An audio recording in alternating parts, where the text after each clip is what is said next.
साथियों जय भीम, मैं हूँ हितेश और आप देख रहे हैं द थिंक। आज हम आए हैं गोंदिया जिले के डॉक्टर बाबा साहब अम्बेडकर प्रतिमा के पास में। यहाँ पर एक प्रोग्राम लगा हुआ है। ये जो प्रोग्राम है ये भीमा कोरेगांव के उपलक्ष्य में प्रोग्राम है। यहाँ पर 500 शूरवीर महार समुदाय के लोगों को वहाँ पर जैसा पूर्णा में अभिवादन किया जाता है, यहाँ पर भी एक छोटा सा स्तंभ बनाया गया है और यहाँ पर अभिवादन करने के लिए यहाँ पर लोग आते हैं।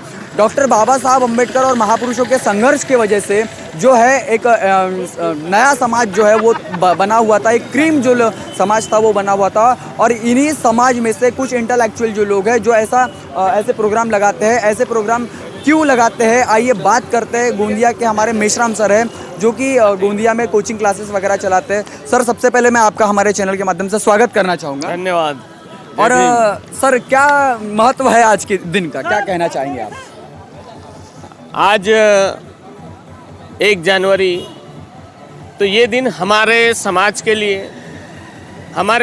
लिए नहीं तो ये महाराष्ट्र के बहुजन समाज के लिए एक जो निरकुंसवादी पेशवाई जो थी, जिसने यहाँ के बहुजन लोगों को पूरी तरीके से अन्याय अत्याचार में अपने प्रभुत्व में रखा था।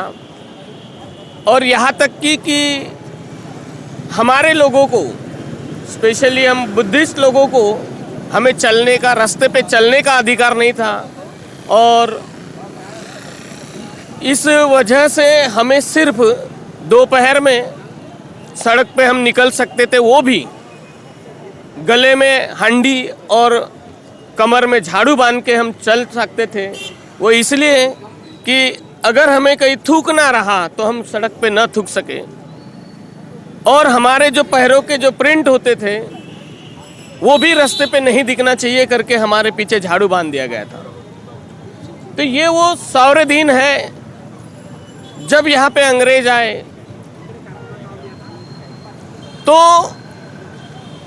हम नहीं चाहते थे कि हम हमारे देश के लोगों के विरुद्ध लड़ाई करें, पर ये हमारे आत्मसम्मान की लड़ाई थी। ये सारे बहुजन समाज के आत्मसम्मान की लड़ाई थी। एक उदाहरण मैं आपको देना चाहूँगा। ऐसा कहा जाता है कि हमारे जो राजा हुआ करते थे, छत्रपति संभाजी महाराज, जिन्हें औरंगजेब ने मारा, पर साथियों अगर औरंगजेब ने हमारे छत्रपति संभाजी महाराज को जब मारा तो यहाँ पे औरंगजेब का शासन होना चाहिए था। बिल्कुल बिल्कुल। पर ऐसा नहीं हुआ और यहाँ के जो महाराष्ट्र के जो राजा बने वो थे पेशवा। सवाल उठता है कि सवाल उठता है और छत्रपति संभाजी महाराज का राज खत्म करने के बाद में मुगलाई आना चाहिए, पेशवाई क्यों आई? पर पेशवाई आई, ये सवाल उठता है। तो ये कहीं ना कहीं एक बहुत बड़ा षड्यंत्र था जी, कि हम जान नहीं पाए अभी तक कि ऐसा क्यों हुआ। तो साथियों ये जो मनुवादी कौम जो है ये हमेशा कुछ न कुछ षड्यंत्र करके, क्योंकि हमारा जो भारतवर्ष का अगर हम इतिहास देखें तो इस भारतवर्ष में कई सारे लोगों ने आक्रमण किए और हर बार ये भारतवर्ष को गुलाम किया गया।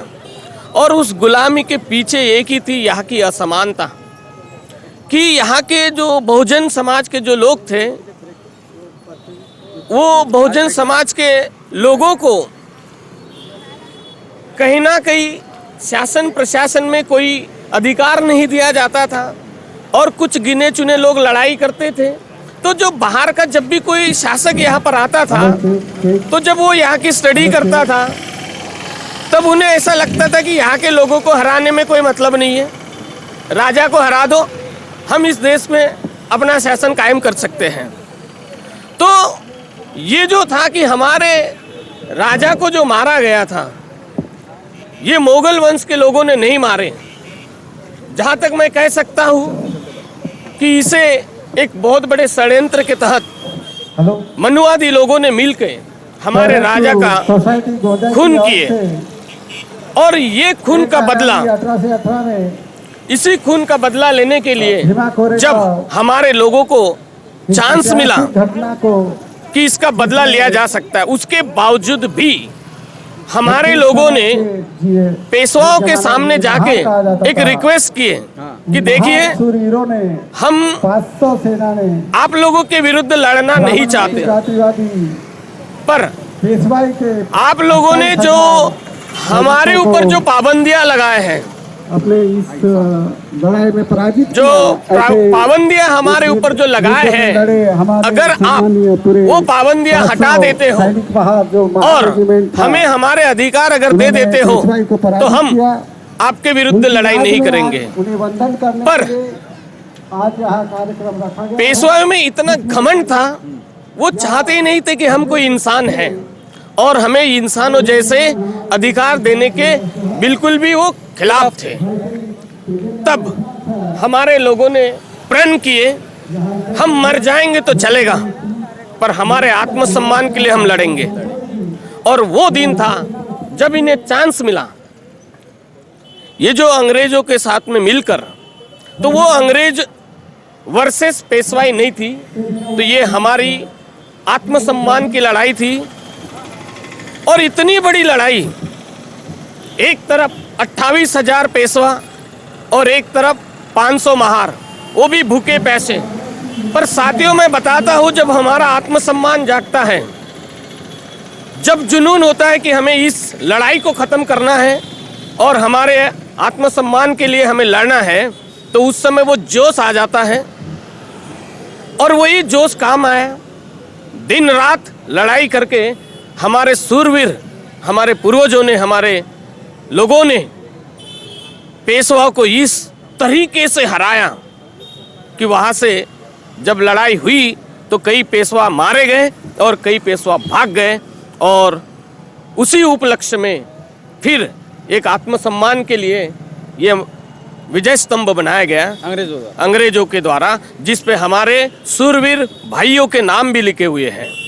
तो ये वो हमें याद दिलाता है। और आज भी जो हमारी कंडीशन अभी हम जो देख रहे हैं, तो साथियों, कहीं ना कहीं हमें हमारे आत्मसम्मान को जगाना पड़ेगा, तब जाके हम आज ये लड़ाई फिर से हम 223 साल के बाद सभी को हमें तैयार होना पड़ेगा।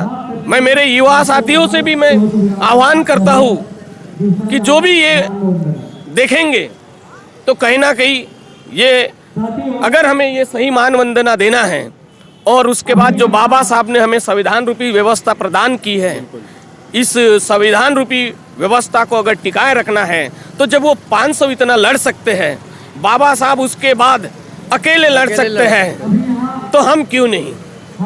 अभी सर, मेन स्ट्रीम का मीडिया जो है, मेन स्ट्रीम मीडिया ये कहने लगा है कि, इधर थोड़ा साइड में, मेन स्ट्रीम मीडिया ये कह रहा है कि ये जो लड़ाई थी, मेन स्ट्रीम मीडिया का कहना है ये जो लड़ाई थी ये मिथक था, ये काल्पनिक घटना है और उसका वो अपप्रचार कर रही है। सर, इसके ऊपर आप क्या कहना चाहोगे? ये जो मेन स्ट्रीम मीडिया जो है, ये पेड मीडिया है।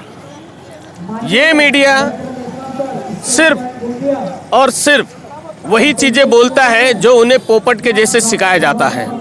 मैं कभी मेन स्ट्रीम मीडिया देखता भी नहीं हूँ, पढ़ता भी नहीं हूँ और सुनता भी नहीं हूँ। हो सके तो आप लोग भी हमारे महापुरुषों के द्वारा लिखी हुई किताबें पढ़िए।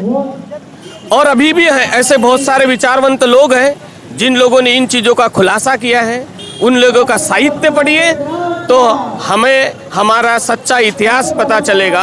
ऐसी कई सारी चीज़ें इन्होंने छुपा के रख दिए हैं, जिस वजह से हमें सही जानकारी नहीं मिल पाती है।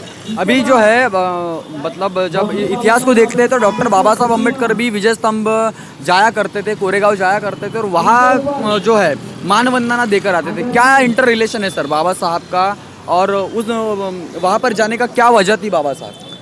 बाबा साहब जब भी भीमा कोरेगांव जाते थे, कहते थे कि मुझे यहाँ से ऊर्जा मिलती है, मुझे यहाँ से हिम्मत मिलती है, मुझे यहाँ से ताकत मिलती है कि जब इतने से लोग उस इतनी कठिन व्यवस्था में अगर लड़ सकते हैं तो मैं क्यों नहीं। और शायद वही ऊर्जा थी जो बाबा साहब ने इतने बड़े, इतने पूरे देश में अकेले होके भी, उनके साथ अनपढ़ गवार लोग थे उस समय, हम तो अभी शिक्षित हैं, उनके साथ मिलके इस हजारों सालों की व्यवस्था को परिवर्तन करने का जज्बा दिखाया और करके दिखाया। तो इसीलिए बाबा साहब वहाँ जाते थे, क्योंकि साथियों जब तक हम अपना इतिहास नहीं जानते तब तक के हम इतिहास बना नहीं सकते। बाबा साहब की बातें थी और इसी वजह से बाबा साहब वहाँ जाते थे और हर साल वहाँ जाके उनसे प्रेरणा लेते थे कि जब आपने उस जमाने में उस व्यवस्था को परिवर्तन करके दिखाए तो मैं भी दिखा सकता हूँ। मतलब कहीं ना कहीं पूरा जो एक इतिहास था, इतिहास से बाबा साहब को प्रेरणा मिली और उसी के सहारे बाबा साहब ने जो है उस व्यवस्था को संविधान के माध्यम बिल्कुल हम बोल सकते से परिवर्तन कर दिया। आज के दिन का सर जो महत्व है पूरे देश में है, पूरे महाराष्ट्र में, अंत में ये पूछना चाहूंगा आज के दिन का सर क्या संदेश देना चाहोगे आप समाज को? मैं मेरे युवा साथियों से यही संदेश देना चाहूँगा कि जिस तरीके से बाबा साहब ने यहाँ से एक शिक्षा ली, हिम्मत मिली उनको, उसी तरीके से आज से भी हम ये प्रण लें कि हम इस व्यवस्था के खिलाफ खड़े हो जाएं, तन मन धन से, जिस वजह से हम इसको परिवर्तित कर सकें। Thank you so much sir. तो साथियों, भीमा कोरेगांव का पूरा इतिहास जानने के बाद में हमें ये पता चलता है कि बाबा साहब को भी भीमा कोरेगांव के इतिहास से प्रेरणा मिलती थी और उन्हीं 500 महारों को आदर्श बनाकर उन्हीं से प्रेरणा लेकर के बाबा साहब ने वो व्यवस्था बदलने का काम है जो संविधान के माध्यम से किया हुआ है। इस बात पर, इस हिस्ट्री पर आप क्या सोचते हैं, आपके क्या विचार है, कमेंट करके अपनी राय जरूर दें। तब तक के लिए बने रहे द थिंक पर। जय भीम, जय भारत। बहुजन विचारधारा को घर घर तक पहुंचाने के लिए हमारे YouTube चैनल को सब्सक्राइब करें, लाइक करें, कमेंट करें, शेयर करें और बेल आइकन की घंटी दबाना ना भूलें।